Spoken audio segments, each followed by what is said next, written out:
When you write a sentence in a composition or on a test or anything, or if you're just going to speak to a friend, the first question you have to ask yourself is, what's my subject? And then you ask, what's my verb? And then you conjugate the verb to match it. You can't go forward without those two first steps. So if the subject is I, yo in Spanish, then the verb will end in O. See? Yo hablo. Why do you put O? Because the yo triggers the O. Tu hablas. Why do you put AS? Because tu triggers AS. Él habla. Why do you put A? Because he or él triggers A. Nosotros hablamos. Why do you put AMOS? Because nosotros triggers amos. Ellos hablan. Why do you put AN? Because ellos triggers hablan, AN. This is how you form the simple present tense. See? So present tense can be now in Spanish, or it could be regularly, or it could be the near future. But if you wanted to talk in the past, you would no longer do the present tense. You would do either the preterite or the imperfect. And right now we're studying the preterite. So what do? Well, stage one, you go and learn the endings now for the preterite tense. So it used to be o, as, a, amos, an, right? But now it's a, aste, o, amos, aron.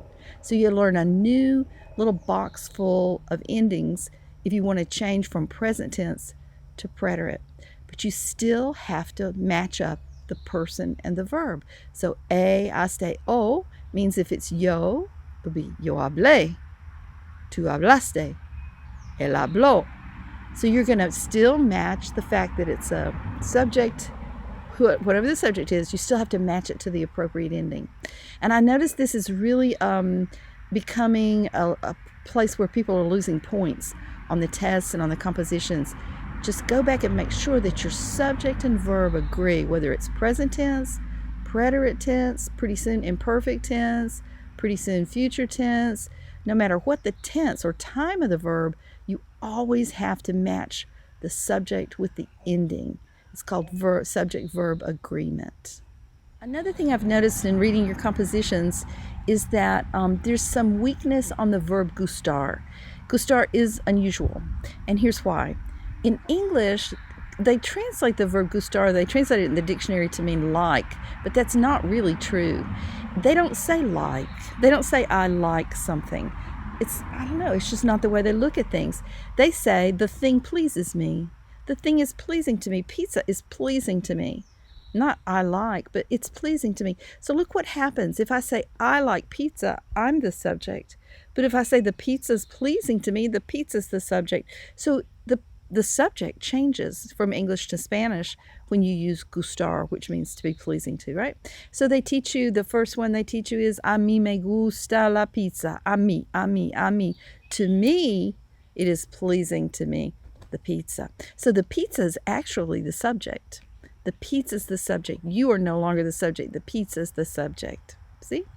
And so there's a bunch of verbs like that. Gustar is the most popular one. You hear it all the time.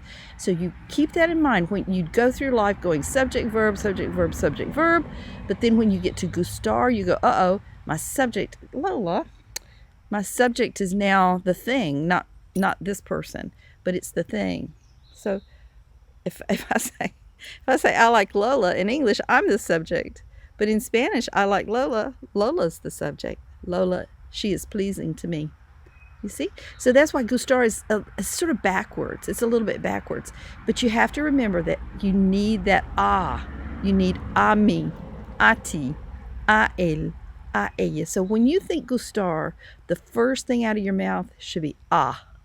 Now what does that do? Well, that makes the person after the ah an indirect object. And that's why it's a mí me, a ti te, a él le, a nosotros nos, a ellos les. And that's where that comes from, is you're repeating the indirect object. Does that make sense? Lola, you're pecking me.